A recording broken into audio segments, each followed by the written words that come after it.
Hi friends, అందరికీ నమస్కారం. అంజలి కథలకి స్వాగతం. దయ్యాల ఉయ్యాల జానపద కథ 4వ భాగం చెప్పుకుందాం. మర్నాడు తెల్లవారేసరికి తుఫాను శాంతించింది. కొయ్య మీద అలసటతో పడుకున్న ఆలిఫ్ తలెత్తి చూశాడు. ఎదురుగా కూతవేటు దూరంలో తీరం కనిపిస్తోంది. అదొక చిన్న దీవి. ఆ చుట్టుపక్కల అది తప్ప మరో దీవి ఏదీ కంటికి కనిపించడం లేదు. తాను చేరుకోవలసిన కోబా దీవి అదే కావచ్చు అనుకున్నాడు మొదట. కానీ అది నిజం కాదని వెంటనే అర్థమైంది. ఎందుకంటే దీవి మధ్యన ఎత్తైన పర్వతం ఉంటుందని దయ్యాలు చెప్పాయి. కానీ ఈ దీవి మీద పర్వతాలేమీ లేవు. ఎటు చూసినా వృక్షాలు కనిపిస్తున్నాయి. ఏమైనప్పటికీ తాను బ్రతికి ఉండటం గొప్ప అతిశయం. తల త్రిప్పి చూస్తే సముద్రం మీద అక్కడక్కడ శవాలు తేలి కనిపిస్తున్నాయి. 2-3 తిరగబడిన ఓడలతో పాటు చెల్లా చెదురుగా పగిలిన ఓడ భాగాలు తేలుతున్నాయి. బయలుదేరిన ఏ ఓడ తుఫానులో నుంచి తప్పించుకొని ఉండదు. ఏ ఒక్క భటుడు గాని బానిస గాని ప్రాణాలతో బ్రతకలేడు.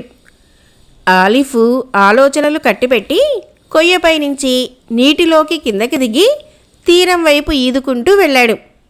మరి కొద్దిసేపటిలోనే అతడు తీరం మీద కాలు మోపాడు. శరీరం మీద చాలా చోట్ల గాయాలు ఉన్నాయి. ఆకలితో కడుపు మాడిపోతోంది. నీరసంతో మనిషి తూలిపోతున్నాడు. కనుచూపు మేర ఎక్కడా మనుషులు తిరుగుతున్న జాడలేదు. దీవి మీద కూడా మనుషులున్నారంటే నమ్మబుద్ధి కాలేదు. చాలా చిన్న దీవి అది. ఆలిఫ్ తీరం దాటి అడవిలోకి ప్రవేశించాడు. దొరికిన పండ్లు తిని ఆకలి తీర్చుకున్నాడు. గాయాలకు ఆకుపసర్లు పిండుకున్నాడు. అయితే దాహానికి ఎక్కడా మంచినీరు కనిపించలేదు. అసలు ఈ దీవి ఎక్కడుందో, కోబా దీవికి ఏ దిశలో ప్రయాణం చేయాలో తెలియదు. అసలు ఈ దీవి నుంచి బయటపడాలంటే మార్గం ఏమిటి? తను ఒక్కడు ఓడని నిర్మించుకోవటం అసాధ్యం. ఆలోచిస్తూనే మంచినీళ్ల ఊట గాని ఏదన్నా సెలయేరు గాని కనిపిస్తుందేమోనని ముందుకు సాగాడు. క్రమంగా ప్రొద్దు నడినెత్తుకు వచ్చింది. ఆకాశం నిర్మలంగా ఉండి విపరీతంగా ఎండ కాస్తోంది. వెదికి వెదికి చివరికి ఒక నీటి బుగ్గను చేరుకోగలిగాడు. దీనిమీద క్రూర మృగాలు కాదు కదా, సాధారణ జంతువులు కూడా ఏవీ లేవు. కీటకాలు, కొన్ని రకాల పక్షులు మాత్రమే కనిపిస్తున్నాయి. ఆలిఫ్ నీటి బుగ్గలో శుభ్రంగా స్నానం చేసి బట్టలు పిండుకొని ఆరవేశాడు. దాహం తీర్చుకొని వృక్షఛాయలో పడుకొని నిద్రపోయాడు. తిరిగి అతడికి మెలకువ వచ్చేసరికి సాయంకాలం అయింది. అయితే మామూలుగా మెలకువ రాలేదు. ఏదో వికృతమైన అరుపు వినిపించింది. మెలకువ వచ్చింది. ఆలిఫ్ అది ఏమై ఉంటుందా అని చుట్టూ పరికించి చూశాడు.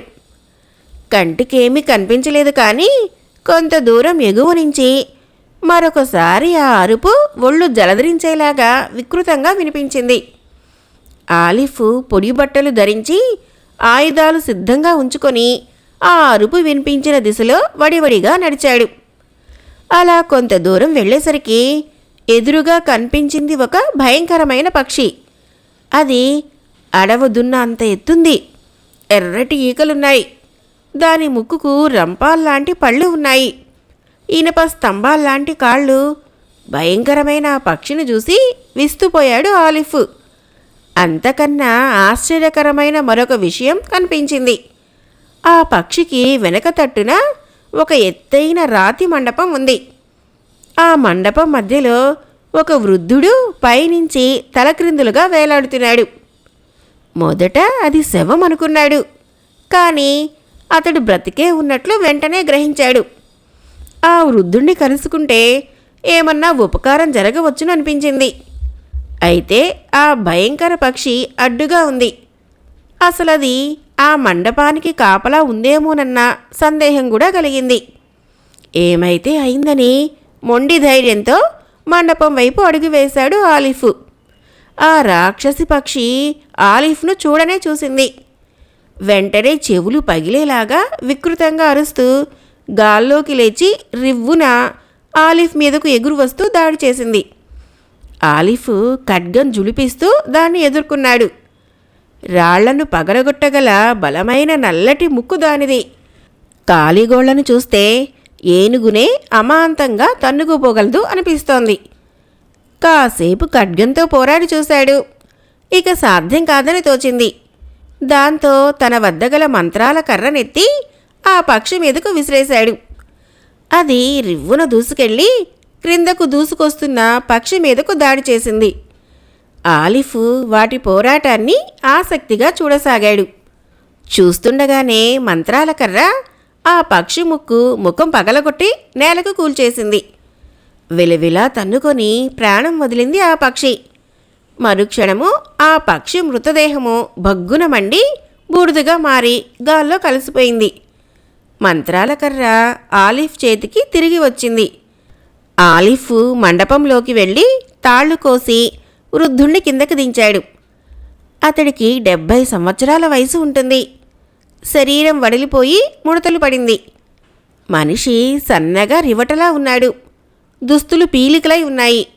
బవిరిగడ్డం, జుత్తు తెల్లగా నెరిసిపోయింది. గుండె గొంతుకులో కుట్టుకులాడుతోంది. అతడి స్థితి చూస్తే ఎక్కువసేపు బ్రతకడు అనిపించింది. ఆలిఫ్ నీటి బుగ్గ వద్దకు పరిగెత్తుకుని వెళ్ళి నీళ్లు తెచ్చి అతడి ముఖం మీద చల్లాడు.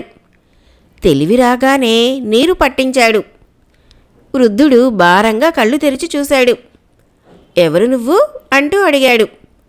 విధి నన్నీ దీవికి తరిమింది తాత. ఏథెన్స్ నుంచి కోబా దీవికని బయలుదేరాను. తుఫానుకు ఓడ మునిగిపోయింది అన్నాడు ఆలిఫ్. కోబా దీవికా? ఎందుకు? విస్తుపోతూ అడిగాడు ఆ వృద్ధుడు. మాంత్రికుడు సాంబా ఫకీర్ ప్రాణాలు ఆ దీవిలో ఎక్కడో భద్రం చేశాడట. వాటిని జురు అనే దయ్యాల నాయకుడు కాపలా కాస్తున్నాడు. క్రీట్ యువరాణి హెలెన్ను ఆ దుష్టుడి చెరలో ఉంది. వాణ్ణి సంహరించడం నా కర్తవ్యం అన్నాడు ఆలిఫ్. నీ పేరు? ఆలిఫ్ అంటారు తాత. బాబూ, నన్ను సంబా అంటారు. దుష్టుడైన సంబా ఫకీరు తండ్రిని నేనే. అలాంటి కొడుకుని కని ఈ ప్రపంచానికి పీడను కలిగించిన నేరానికి కన్న కొడుకే నాకు ఈ శిక్ష వేశాడు బాబు. వాడి అక్రమాలు భరించలేక వాణ్ణి మంచి మార్గానికి మళ్లించాలని ప్రయత్నించాను. ఫలితం తన పనులకి అడ్డు వస్తున్నానని నన్ను తెచ్చి ఈ మండపంలో కూడు నీళ్లు లేకుండా వేలాడదీసి మంత్రనిర్మితమైన ఆ పక్షిని నాకు కాపలా ఉంచిపోయాడు. నువ్వు నన్ను రక్షించి ప్రయోజనం లేదు. నేను బ్రతకను. కానీ నీకు మార్గం చెప్తాను విను. సంబా ఫకీరు నివాసం మొంబా దీవి. ఇవి ఆగీసు సముద్రంలోని 3 దీవులు. మొదటిది మొంబా దీవి, రెండవది కోబా దీవి, మూడవది నీబా దీవి. ఇప్పుడు మనం ఉన్నది నీబా దీవి. ఇక్కడి నుంచి ఉత్తరంగా ఒక పగలు రాత్రి ప్రయాణం చేస్తే సంబా ఫకీరు నివాసమైన మొంబాదీవి వస్తుంది. కోబాదీవి నడిబొడ్డు మీద ఒక ఎత్తైన పర్వతం ఉంది. దాని పాదంలో ఒక గుహ ఉంది. విశాలమైన ఆ గుహలోనే దయ్యాల నాయకుడు జరు కాపలా ఉంటున్నాడు. గుహ చివర ఒక ద్వారం మూయబడి ఉంటుంది. దాన్ని తెరవటం ఎవరి వల్ల కాదు. గుహ పైభాగాన ఒక కుండ వ్రేలాడుతూ ఉంటుంది. ఆ కుండ నుంచి మంటలు వ్యాపిస్తూ ఉంటాయి. ఒకే దెబ్బతో ఆ కుండని పగలగొట్టగలిగితే ఇటు జురు నాశనమైతాడు, అటు ద్వారము తెరుచుకుంటుంది అంటూ క్షణం ఆగి ఊపిరి పీల్చుకున్నాడు వృద్ధుడు. జురిని అంతం చేయకుండా ఉండాలంటే సాధ్యం కాదా? అడిగాడు ఆలిఫ్. వీల్లేదు. సంబా ఫకీరు జురు ప్రాణాల్ని ఆ నిప్పుల కుండలో భద్రం చేశాడు. ఆ కుండ పగలగొడితే తాను నాశనం కావలసి వస్తుందని జురు దయ్యానికి తెలుసు. అందుకే వాడు అక్కడ కాపలా ఉన్నాడు. ద్వారం తెరుచుకోగానే లోపలికి వెళ్ళకు. ఎందుకంటే లోపల భయంకర విషవాయువులు ఉన్నాయి. కాసేపు బయటే నిలబడ్డావంటే ఆ వాయువులు గాల్లో కలిసిపోతాయి. తర్వాత మెట్ల వెంట క్రిందకు వెళ్ళు. అక్కడ 5 శిరస్సుల సర్పం ఒకటి చచ్చినట్లు పడి ఉంటుంది. అయితే అది నిజం కాదు. విషవాయువుల ప్రభావం వల్ల అది మత్తుగా పడి ఉంటుంది. వాయువులు బయటకు పోవటంతో అది తెలివి వచ్చి నీ మీద పడుతుంది. దాన్ని సంహరించు. దాని తోకను ఖండించి చీలిస్తే లోన నీకు ఒక తాళం చెవి కనిపిస్తుంది. దాంతో అక్కడ ఉన్న పొట్టి రాక్షసుడి బొమ్మ బొడ్డులో తాళం చెవి ఉంచి తిప్పావంటే ఆ బొమ్మ నోరు తెరుచుకుంటుంది. లోన ఒక వజ్రపు భరిణ ఉంటుంది.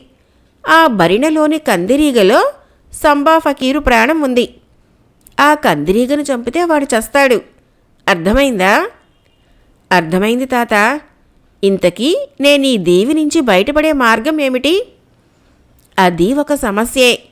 అయితే నీకు నేను చేయగలిగింది ఒకే ఒక ఉపకారం. నా మంత్రశక్తులన్నీ నశించాయి. నా శక్తిని కూడా తీసుకొని నీకు ఈ ఉపకారం చేస్తాను అంటూ చేతికి అందిన ఒక రాతి ముక్కని అందుకొని అభిమంత్రించి ఆలిఫ్ చేతికి ఇచ్చాడు. దీన్ని పొరపాటును కూడా క్రింద పెట్టకు. తిన్నగా సముద్ర తీరానికి వెళ్ళు. దీన్ని నీటిలో విసిరేయి. వెంటనే ఒక పడవ ఏర్పడుతుంది. దాని మీద కూర్చొని కోబాదీవికి చేర్చు అను. వెంటనే అది కోబాదీవి మార్గంలో ప్రయాణిస్తుంది. దాని శక్తి ఒక పగలు ఒక రాత్రి మాత్రమే ఉంటుంది. ఈ లోపల నువ్వు కోబాదీవుని చేరుకోగలిగితే అదృష్టవంతుడివి. లేదంటే అది నిన్ను సముద్రంలో పడేసి మాయమైతుంది. ఆ పైన నీకు భగవంతుడే దిక్కు అంటూ వివరించి కళ్ళు మూసి తల వాల్చేశాడు ఆ వృద్ధుడు. అతడి ప్రాణాలు ఎగిరిపోయాయి. ఆలిఫ్ ఆ వృద్ధుడి మరణానికి ఎంతో బాధపడ్డాడు. ఆ శవాన్ని అలా వదిలిపోవటం ఇష్టం లేకపోయింది. చితుకులు పేర్చి శవాన్ని ఖననం చేసేసరికి ప్రొద్దు పడమరకు వాలింది. వడివడిగా నడిచి సముద్ర తీరం చేరుకున్నాడు. వృద్ధుడు మంత్రించి ఇచ్చిన రాతి ముక్కను నీటిలోకి విసిరేశాడు. వెంటనే ఆ రాతి ముక్క అందమైన చిన్న పడవగా మారిపోయింది. ఆలిఫ్ ఆ పడవలోకి ఎక్కి కూర్చున్నాడు. నన్ను శరవేగంతో ప్రయాణించి కోబాదీవికి చేర్చు అని ఆజ్ఞాపించాడు. మరుక్షణము ఆ పడవ రివ్వున ముందుకు ప్రయాణం చేసింది. క్షణంలో దీవి కనుమరుగైంది. ఎటు చూసినా అంతులేని జలరాశి. నీలిరంగుతో మెరుస్తున్న జలాల మీద శరవేగంతో రివ్వున దూసుకుపోతోంది పడవ. సాయంకాలం వరకు ప్రయాణము నిరాటంకంగా సాగింది. అంతలో ఎగువన ఎవరో ఒక స్త్రీ ఉన్నట్లుండి జలోపరి భాగానికి లేచిపడి క్షణంలో రక్షించండి అన్న ఆర్తనాదం అతడి చెవులకు సోకింది. ఆలిఫ్ విభ్రాంతి చెందాడు. ఎవరా స్త్రీ? చుట్టుపక్కల ఓడగాని పడవగాని లేదు. నడి సముద్రంలో ఎలా పడింది ఆమె? ఆలోచిస్తూ ఉండగానే ఆమె మరోమారు నీటిపైకి లేచి రక్షించండి అంటూ అరిచింది. అప్పటికి పడవ ఆమెను చేరటం వల్ల ఆమె రూపాన్ని స్పష్టంగా చూశాడు. అప్పుడు అర్థమైంది ఆమె ఒక జలకన్య అని. ఆమె నడుంకి ఏదో తాడులాగా చుట్టుకుంది. అది ఆమెను క్రిందకు లాగుతోంది. ఆలిఫ్ పడవను ఆపు చేయటం మంచిది కాదని భావించాడు. చేతిలోని మంత్రాల కర్రను గాల్లోకి విసురుతూ ఆ జలకన్యను బంధించిన శత్రువును నాశనం చేసిరా అంటూ ఆజ్ఞాపించాడు. వెంటనే అది రివ్వున దూసుకు వెళ్ళి నీటిలోకి మునిగిపోయింది. ఆ జలకన్యను బంధించిన సప్తసాది అనే జలచరం, దానికి తొండాల వంటి అనేక అవయవాలున్నాయి. వాటిలో ఒక తండము తాడులాగా జలకన్య నడుం చుట్టూ బిగుసుకొని ఉంది. చేతికర్ర ఆ తొండం మీద బలంగా మోదింది. దాంతో అది జలకన్యను వదిలి చేతికర్రను చుట్టుకుంది. మరో తొండం రివ్వున నీటిలో నుంచి పైకెగసి వెళ్ళిపోతున్న ఆలిఫ్ పడవను వెనక భాగాలను గల కుక్కాన్ని బలంగా బంధించి ఉంచింది. దాంతో పడవ నీటి మీద నిలబడిపోయింది. ఆలిఫ్ గాబరాతో కత్తి దూసి దాన్ని ఖండించబోయాడు. అంతలో మరో తొండం నీటిలో నుంచి లేచి కొరడాలాగా అతని శరీరాన్ని తాకింది. చెళ్ళున పడిన దెబ్బకు ఒళ్ళు తాట తేలింది. నిలబడలేక తూలి నీటిలోకి పడిపోయాడు. అతన్ని బంధించడానికి నీటి అడుగు నుంచి మరొక తొండం చెరచెరా రావడం చూశాడు. ఏమాత్రం ఆలస్యమైనా తను ఆ రాక్షస జలచరానికి ఆహారంగాక తప్పదు. చెంగున పడవ అంచు పట్టుకొని పైకెగిరి పడవలో కూర్చున్నాడు.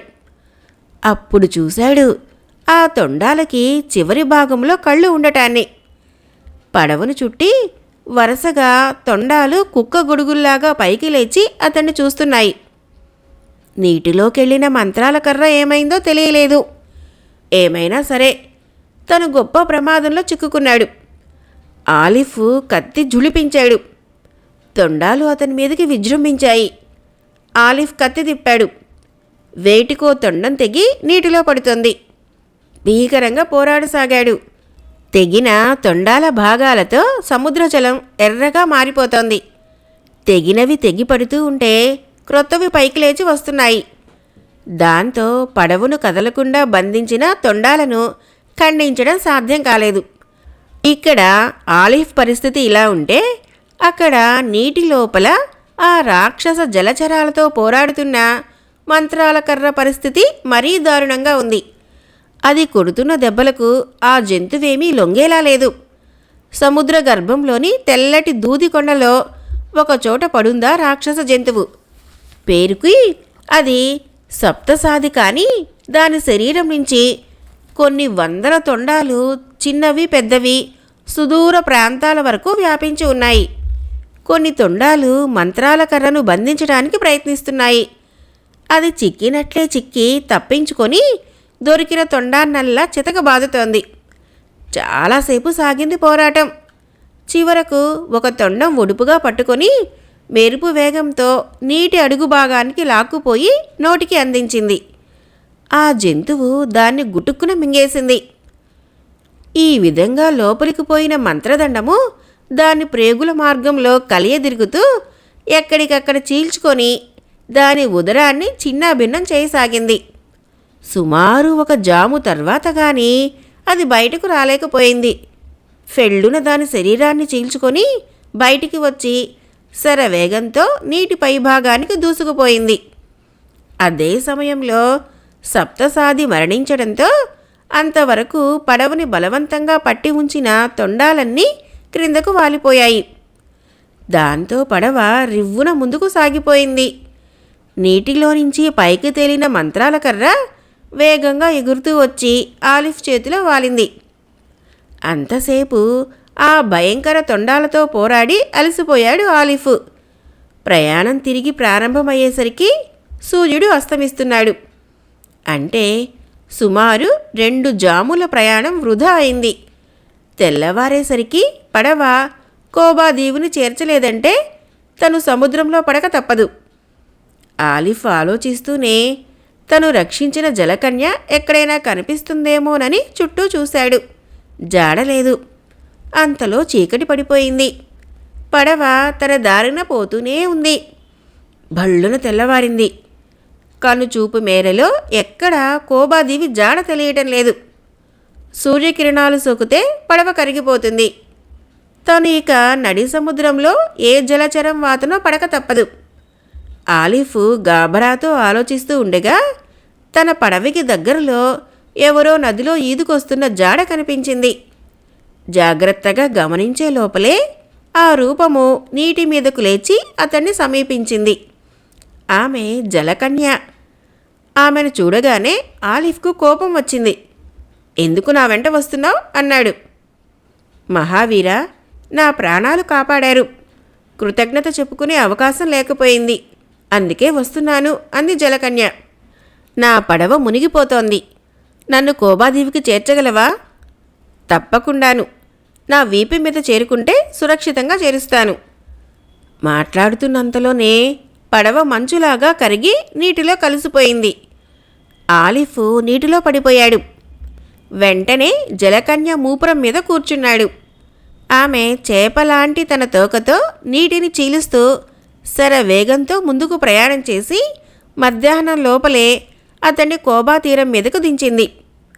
నీ సహాయానికి కృతజ్ఞుణ్ణి అన్నాడు ఆలిఫ్. సహాయం కావాలంటే తీరానికి వచ్చి నన్ను పిలు, వస్తాను అంటూ నీటిలోకి మునిగిపోయింది జలకన్య. ఆలిఫ్ తలెత్తి చూశాడు. నిర్మానుష్యమైన దీవి మధ్యలో ఆకాశం ఎత్తున నిలబడి కనిపిస్తోంది పర్వతం. వడివడిగా అటు నడిచాడు. ఎక్కువ శ్రమపడకుండానే కొండ గుహను చేరుకోగలిగాడు. అప్పటికి గుహలో గురకపెట్టి నిద్రపోతున్నాడు దయ్యాల నాయకుడైన జరు. పైన నిప్పుల కుండ బగబగా మండుతోంది. అలికిడి విని త్రుళ్ళిపడి లేచి కూర్చున్నాడు జరు. ఆలిఫ్ను చూస్తూనే క్రోధంతో కళ్ళెర్ర చేస్తూ, ఎవడ్రా నరుడా, చావు దగ్గర పడే ఈ గుహకు వచ్చావు, నిన్ను చంపేస్తా అంటూ అరిచాడు.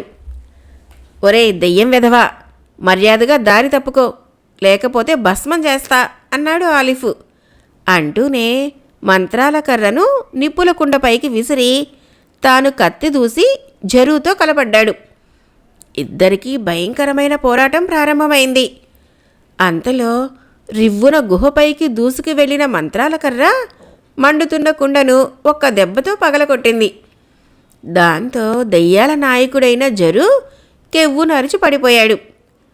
వెంటనే దయ్యం రూపము పెద్ద మెరుపు మెరిసి బూడిదై గాల్లో కలిసిపోయింది. అదే సమయంలో కుండలో నుంచి వెలువడ్డ మంటల్లో కాలి మంత్రాల కర్ర తగలబడిపోయింది. తనకెంతో సహాయం చేసిన మంత్రాల కర్ర ఆ విధంగా నాశనమైనందుకు ఆలిఫ్ ఎంతో బాధపడ్డాడు. జరు మరణంతో రహస్య మార్గం తెరుచుకుంది. లోపల నుంచి పచ్చటి రంగు పొగ గుప్పున బయటకు దూకింది. అది విషవాయువులని ముందే తెలిసి ఉండటం చేత ఆలిఫ్ చాలాసేపు గుహ బయటే నిలబడ్డాడు. ఆ పొగలన్నీ అంతరించి ఇక ప్రమాదం లేదని తోచగానే లోపలికి వెళ్ళి ఒక్కో మెట్టు దిగి క్రిందకు వెళ్ళాడు. విశాలమైన ఆ గదిలో ఎదురుగా ఉంది పొట్టి రాక్షసుడి శిల. గోడలకు పొదిగిన రత్నకాంతులతో ఆ ప్రాంతం పట్టపగల్లాగా ఉంది. నేల మీద 5 శిరస్సుల కాలసర్పం ఒకటి పడి ఉంది. చూస్తుండగానే అది పైకి లేచి బుసలు కొడుతూ ఆలిఫ్ మీదకు విజృంభించింది. ఆలిఫ్ కత్తి జులిపించి దాంతో యుద్ధానికి దిగాడు. అర్ధజాము కాలము భీకర పోరాటం సాగింది. 5 శిరస్సులతో అది కరవటానికి విశ్వప్రయత్నం చేస్తోంది. తోకతో జాడించి కొడుతోంది. ఆలిఫ్ తన ఖడ్గంతో దాని ఒక్కో శిరస్సును ఖండిస్తూ వచ్చాడు. ఆఖరిసారిగా 5వ శిరస్సును కూడా ఖండించగానే ఆ దుష్ట సర్పం అంతరించింది. దాని శరీరం నేల మీద పడిపోయింది. ఆలిఫ్ దాని తోక భాగాన్ని ఖండించి నిలువుగా ఎత్తి చూశాడు. లోపల ఒక బంగారు తాళం చెవి దొరికింది. దాన్ని పట్టుకు వెళ్ళి రాక్షసుడి శిల ముందు నిలబడ్డాడు. బాణపొట్టతో వికృతంగా ఉన్న రాక్షసుడి శిల అది. దాని బొడ్డులో తాళం చెవి ఉంచి తిప్పాడు. బాణపొట్టతో వికృతంగా ఉన్న రాక్షసుడి శిల అది. దాని బొడ్డులో తాళం చెవి ఉంచి తిప్పాడు. వెంటనే శిల నోరు తెరుచుకుంది.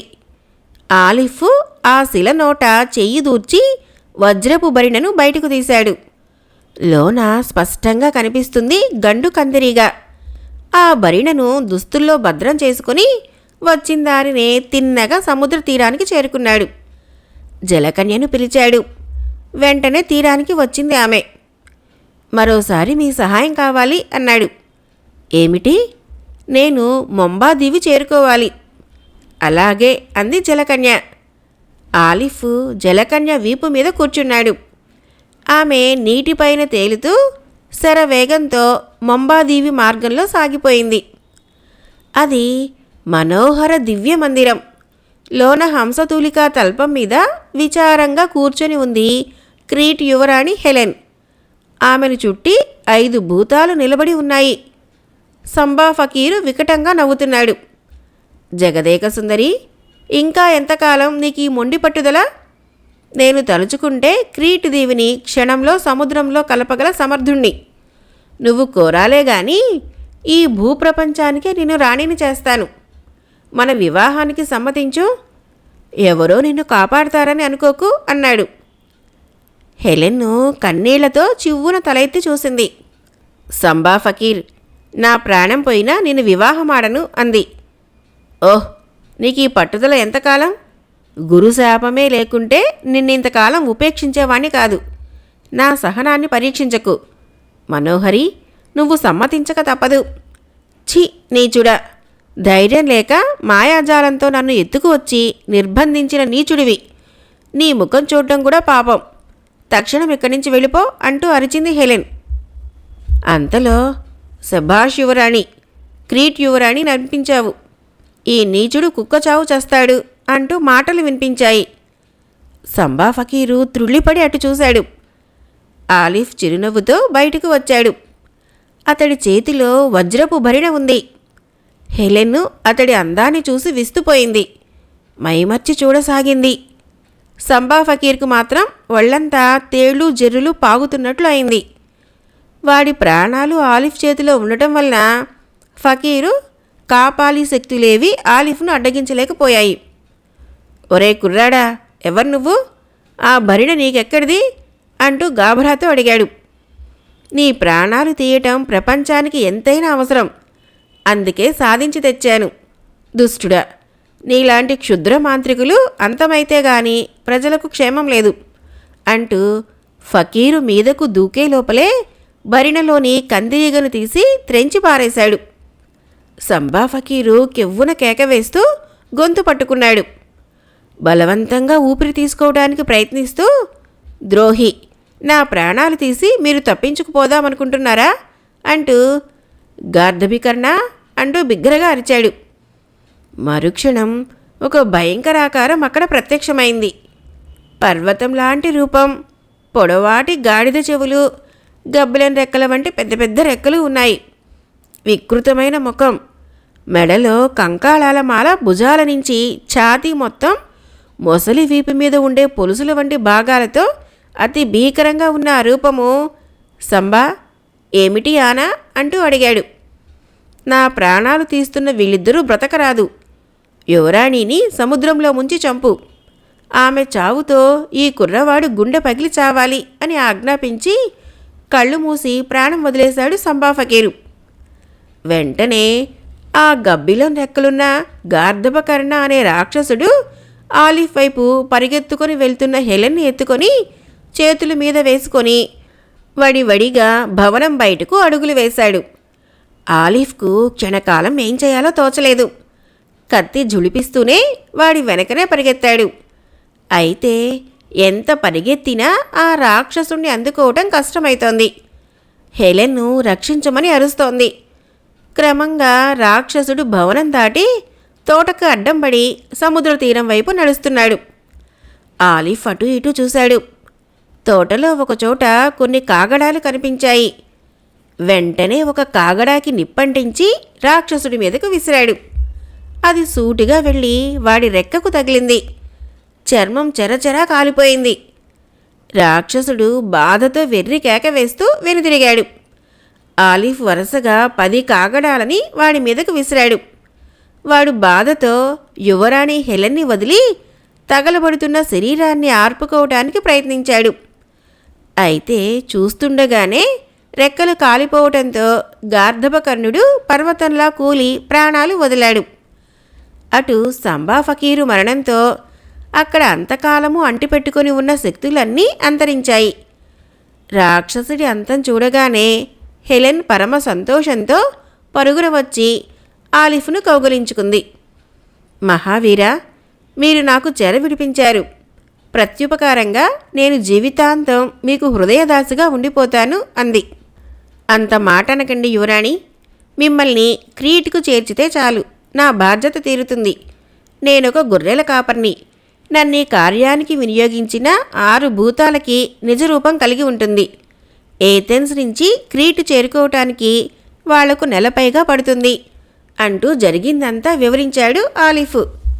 హెలెన్ సంతోషంతో, మీరేం చెప్పినా మీరే నా భర్త, బావి క్రీట్ చక్రవర్తివి నువ్వే అంటూ అతన్ని కౌగలించుకుంది. ఆ సుందరి స్పర్శ అతన్ని పులకింపజేసింది. ఇద్దరూ సముద్ర తీరానికి వచ్చారు. ఆలిఫ్ తన కోసం ఎదురుచూస్తున్న జలకన్యకు వీడ్కోలు చెప్పి పంపించేశాడు. తీరాన్ని ఆనుకునే ఉంది సంబా ఫకీరు విహరించే ఓడ. ఇద్దరూ ఆ ఓడనెక్కి తెరచాపలు ఎత్తారు. గాలివాటుకు ఓడ రివ్వున ముందుకు సాగింది. ఓడ ఆ విధంగా 15 రోజులు దక్షిణంగా ఆగీన్ సముద్రంలో ప్రయాణం చేయగా ఏథెన్స్ నుంచి ట్రాయ్ పోతున్న యుద్ధ నౌకలు కనిపించాయి. మరో 2 రోజులు దక్షిణంగా ప్రయాణం చేసి మధ్యధరా సముద్రంలోకి వచ్చేసరికి ఏథెన్స్ నుంచి క్రీటుకు పోతున్న వర్తక నౌకలు కనిపించాయి. ఒక నౌకలోకి ఇద్దరూ ఎక్కి సంబా ఫకీర్ ఓడను వదిలేశారు. అదే ఓడలో బైరాగి హకోబా, వాడి శిష్యులు 4 పారస్లు ప్రయాణం చేస్తూ ఉండటం విశేషం. హకోబా ఆలిఫ్ను కౌగలించుకున్నాడు. పారస్సు హెలెన్ని క్షమించమని వేడుకున్నాడు. కొద్ది రోజుల్లోనే ఓడ క్రీట్ రాజధానిని చేరుకుంది. తిరిగి వచ్చిన యువరాణి హెలెన్కు, ఆమెను రక్షించిన ఆలిఫ్కు ఘనంగా స్వాగతం ఇచ్చారు రాజదంపతులు. దేశమంతా సంతోషం వెళ్లి విరిసింది. అదే నెలలో హెలెన్కి ఆలిఫ్కు వైభవంగా వివాహం జరిగింది. తర్వాత కాలంలో ఆలిఫ్ క్రీట్కు చక్రవర్తి అయ్యి కీర్తి ప్రతిష్టలు సంపాదించుకున్నాడు. అయితే దయ్యాల నాయకుడు జరూ కోబా దీవి మీద అంతమయ్యాడు కదా. కానీ ఆ సంగతి ఏథెన్స్ దగ్గరున్న దయ్యాల కొండ మీది దయ్యాలకు ఇప్పటికీ తెలియదు. నాయకుడు ఆజ్ఞ మేరకు బంగారు ఉయ్యాలకు కాపలా ఉంటున్నాయి. ఏ నాటికైనా జరూ తిరిగి వస్తాడనే నమ్మకంతో అవి తరతరాలుగా దయ్యాల ఉయ్యాలకి కాపలా కాస్తూనే ఉన్నాయి. ఇప్పటికీ రాత్రిళ్ళు ఆ కొండ మీద నుంచి జరూ నాయకుడు ఉయ్యాల, నువ్వోసారి ఊగు నేనోసారి ఊగుతా అంటూ దయ్యాలు ఉయ్యాలలూగుతూ పాడుతూ ఉన్న పాటలు వినిపిస్తూనే ఉంటుందట. దయ్యాల ఉయ్యాల కథ సమాప్తం. ఫ్రెండ్స్, నా కథలు నచ్చినట్లయితే మన ఛానల్ని తప్పకుండా సబ్స్క్రైబ్ చేయండి, లైక్ చేయండి, షేర్ చేయండి, మంచి కామెంట్ చేయండి. Thank you.